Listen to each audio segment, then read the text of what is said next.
esto del papel del Estado y del sector privado en un proceso de compartir riesgo y más en una coyuntura como esta que tenemos que fomentar la actividad económica, no debe dar lugar a una discusión intensa e innecesaria. Está harto demostrado que hay áreas donde la alianza puede ser fructífera siempre y cuando el proceso de medición de los riesgos se haga sobre una base firme. Mucha gente, por ejemplo, critica, y yo entiendo las razones, la alianza público-privada implícita bajo el esquema de concesión para la construcción de la carretera Santo Domingo-Samaná, que estableció una condición de garantía de equilibrio económico que iba a estar hasta cierto punto fundamentada en la existencia de un peaje sombra que permitiría compensar a los privados por la inversión realizada en caso de que el flujo de pasajeros, el flujo de vehículos fuese mucho menor que el estimado. La firma que hizo en aquella ocasión Louis Berger, que hizo el estudio de tráfico, obviamente cometió un error. Sobreestimó brutalmente el tráfico de vehículos, posiblemente no montó en el sistema de tarifas la reacción de las elasticidades de precio de la demanda, y eso presentó unos desbalances que obviamente fueron a parar y a ser cubiertos con un peaje sombra anormalmente alto. Está clarísimo que ya los privados, los que invirtieron ahí, han sacado más de lo que invirtieron y todavía le quedan varios años más de explotación, de concesión de la operación de esa carretera. Obviamente que ahí no se hizo un trabajo efectivo y eso entonces crea toda una discusión donde la gente se asusta cada vez que le hablamos de la participación privada en proyectos de infraestructura vial. No, lo que hay que hacer, hay que seguir mejorando, hay que aprender las lecciones fallidas y corregir esas fallas, porque en realidad no tiene ningún sentido que porque un proyecto fue mal diseñado, fue mal ejecutado y fue mal medido, nosotros ahora vamos a cruzarnos de brazos y a suspender todo tipo de iniciativa privada que pueda contribuir a apoyar al sector público. Hay proyectos, por ejemplo, como la autopista del Ámbar, que podría ejecutarse bajo una alianza público-privada siempre y cuando se midan bien los riesgos y se garantice un equilibrio económico más montado en la tarifa actual con el flujo de pasajeros estimado lo más conservadoramente posible y ajustando la variable de la concesión en términos de los años que va a durar la concesión. Muchos países lo que han hecho es, para que los peajes no sean anormalmente altos,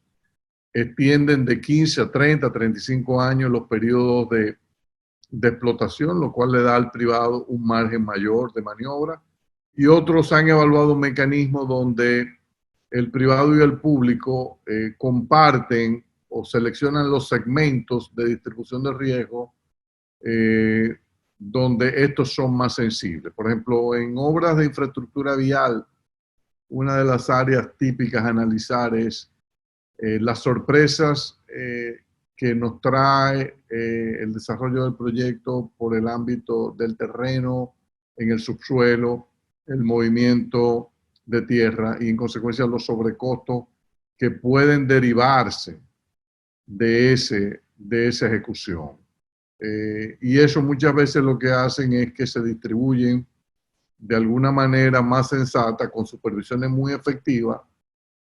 los riesgos adicionales que se pueden asumir en el caso del movimiento de tierra. Pero no por eso podemos nosotros los dominicanos de cercenar la oportunidad que puede tener el Estado de asociarse con el privado en este tipo de proyectos. Yo particularmente creo que en esta coyuntura de una actividad económica que vamos a tener un crecimiento negativo este año y que queremos que el año que viene tener una recuperación en tipo de B, el Estado debe acelerar y pedir autorización al Congreso para recibir poderes que le permitan iniciar estos procesos de inversión pública y habilitar la posibilidad de que sobre la marcha en el 2021, en el 2022, los privados se integren junto al Estado una vez se haya completado todo el proceso burocrático que requiere esta inversión. Ha habido también discusión de si hay espacio para el sector privado en la provisión de servicios de transporte público masivo de pasajeros. Este es un área más delicada porque mientras en el caso del uso de las carreteras por peaje, y esto hay que tenerlo muy en cuenta, generalmente estas carreteras operan en paralelo con otras vías de acceso que no cobran peaje, o sea que la opción de usar una carretera de peaje es una opción, es una alternativa y no es la única vía para llegar, o sea que el que no quiere pagar peaje tiene la opción de irse por una carretera pública que le va a tomar más tiempo, no es de tan buena calidad, pero es la forma que tiene de ahorrárselo del peaje, lo va a pagar de otra manera, porque el tiempo tiene un valor, el daño en el vehículo también tiene un valor, el consumo de gasolina extra tiene un valor, pero mucha gente prefiere la ilusión óptica del no desembolso y prefiere optar por eso. Entonces, es más fácil uno justificar la inversión privada en carreteras de peaje que operan como carreteras alternativas, que por ejemplo, en líneas de metro, en líneas de teleférico, en líneas de transporte masivo de pasajeros en los centros urbanos, donde también usted tiene la capacidad de generar a lo interno, en esas zonas urbanas, un proceso de menor atomización de la crítica, o sea, el poder que tiene la urbanidad versus la ruralidad es mucho más intenso y la capacidad de protesta es más seria. Entonces, ahí lo que tiene que estar claro es que los estados tradicionalmente tienen límites en cuanto a la tarifa que pueden cargar por los servicios públicos en el ámbito del transporte público. Es un área todavía muy sensible, es quizás más sensible que el mismo sector eléctrico, donde ya poco a poco, primero fue la batalla con los precios de los combustibles, esa se ganó en República Dominicana. La batalla en el ámbito de la tarifa eléctrica, esa todavía no se ha ganado. No tenemos flexibilidad mensual en el precio de la tarifa, que es algo que eventualmente deberá estar dentro de la reforma para mejorar la fiscalidad del Estado, que tengamos un sistema que el Estado no quede penalizado con tarifas controladas. Y el transporte público de pasajeros, con estas tarifas fijas de 20 pesos que tenemos en el caso de, por ejemplo, la línea del metro, obviamente que el subsidio generalizado que se está dando ahí es enorme y es insostenible. Entonces, no hay duda de que cuando usted proyecte esa película y dice, mira, yo te quiero invitar a participar vamos a construir una línea o dos líneas más del metro, y yo quiero que los privados participen, el privado te va a decir, no, pero esto es insostenible porque si cobramos 20 pesos, lo que tú me vas a tener que retornar en paralelo, o sea, con un peaje sombra o una tarifa sombra, es anormalmente alto. Entonces, esto va a explotar, esto no tiene sentido. Yo no me voy a meter a invertir contigo ahí porque tú tienes una estructura tarifaria que está muy divorciada de la realidad. Señores, la realidad es que las tarifas, el metro es un sistema que hasta cierto punto la gente dirá, bueno, pero eso no es un bien transable. Sí, pero todos los equipos, toda la inversión que se realiza, esencialmente con artículos, bienes, equipos, materias primas importadas. Lo único que no es importado es el terreno. Y usted puede tener ahí que la inversión en términos de apropiación de terreno que usted realice es mucho menor que la que usted realiza quizá en una ciudad como New York. Pero en realidad todo lo demás tiene que reflejar algún tipo de costo de operación y de mantenimiento y de recuperación de la inversión. Entonces, pensar en una tarifa de menos de $1.50.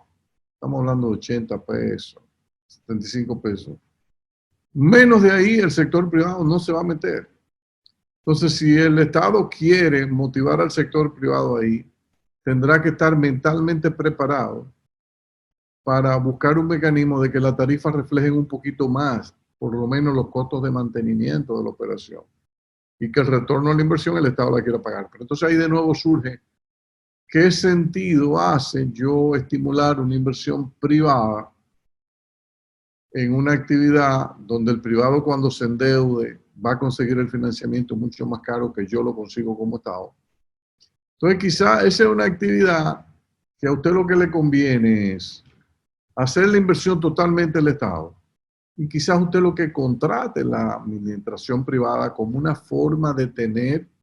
una regulación y un control más efectivo de los costos, y como una forma de usted tener una real garantía de que a los equipos se le va a dar mantenimiento. Pero de ahí a pensar que podamos tener inversión privada en sistemas de, por ejemplo, de líneas de metro, es complicado. En líneas de autobuses, como los autobuses de tránsito rápido que estamos viendo en muchas ciudades y que manejan la mayoría de las alcaldías y ayuntamientos de América Latina, es un área también que se puede explotar, pero para explotarlo usted necesitaría que los privados que entren no sean los privados que la gente asocie con las cúpulas empresariales, sino que los privados emanen de los propios sindicalistas del transporte que han estado manejando por años del sector, que son identificados como pequeños empresarios, aunque arriba pueden haber algunos grandes empresarios. Yo pienso que si logramos transformar ese sindicalismo choferil en un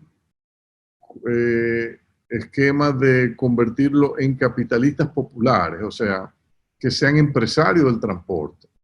quitarle la mote de sindicalista y transformarlo en empresario.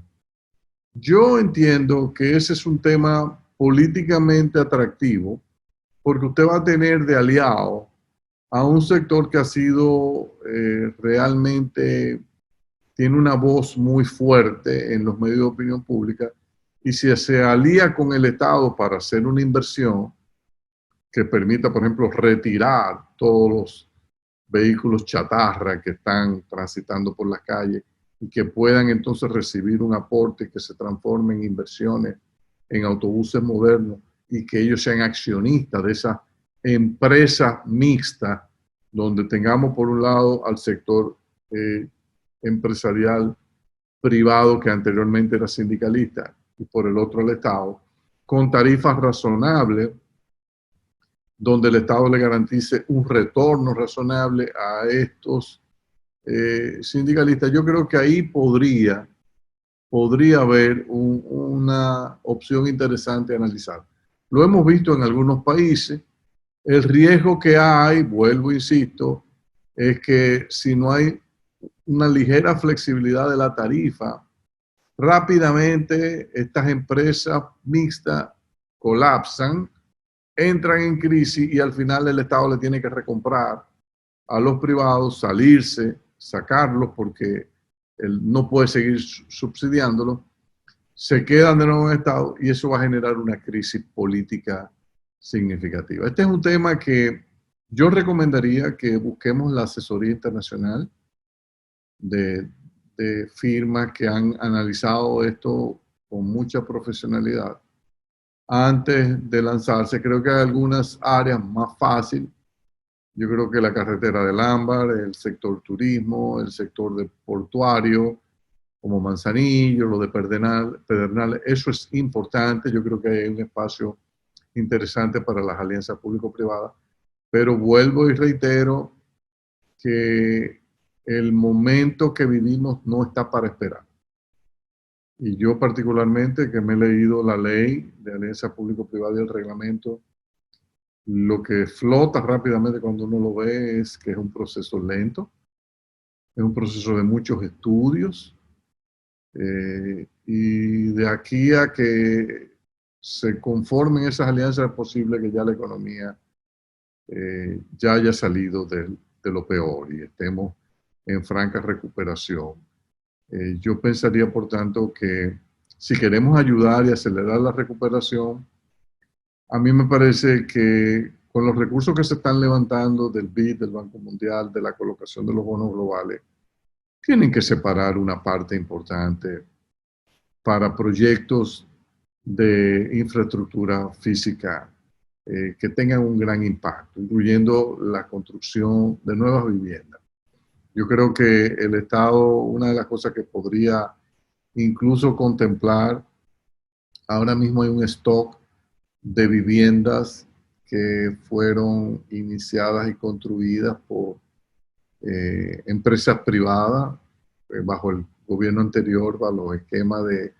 por ejemplo, la ciudad Juan Bosch, etcétera, y otros proyectos de desarrollo inmobiliario para grupos de menores niveles de ingresos. Hay un stock que se ha detenido la venta por la crisis que vivimos. Bueno, habría que pensar qué mecanismos podríamos habilitar junto con el Banco de Reserva, por ejemplo, para que el Banco del Estado cree una unidad que se pueda hacer cargo de ese stock y facilitarle la liquidez de la compra de esas unidades a estos contratistas, siempre y cuando esa liquidez vaya a tener como destino la construcción de nuevos proyectos. Yo creo que eso es algo que reactivaría mucho el sector de la construcción. Este es un sector que tiene una capacidad importante de generación de empleo, de mover la economía, pero que quedó atrapado con la crisis, con la pandemia del COVID. Entonces, quizá parte de la liquidez que se ha generado, que se va a generar con la llegada de los bonos, podría ser utilizada para hacer este tipo de operaciones con la condición de que esto se transforme en nuevas inversiones en construcción de vivienda que pueden reactivar seriamente el sector de la construcción, generar empleo, mover la economía y aumentar el número de transacciones, tal y como Jackie explicaba que era necesario que esa teoría cuantitativa del dinero, cuando usted tiene la masa monetaria multiplicada por la velocidad del dinero, que se transforme en un aumento de T de las transacciones sin que necesariamente se vaya esto a un incremento de precios. Y por eso la importancia de haber colocado 3.800 millones de dólares de bonos soberanos, porque esto evita que el Banco Central tenga que permitir un deslizamiento brusco del tipo de cambio, sino que pueda manejarse con un control de la tasa de inflación y la meta de tasa de inflación se siga manteniendo. Bueno, seguiremos con estos temas la semana que viene, que seguro esto va a continuar, toda esta discusión, y trataremos de ofrecer desde aquí nuestras opiniones. Hasta la próxima.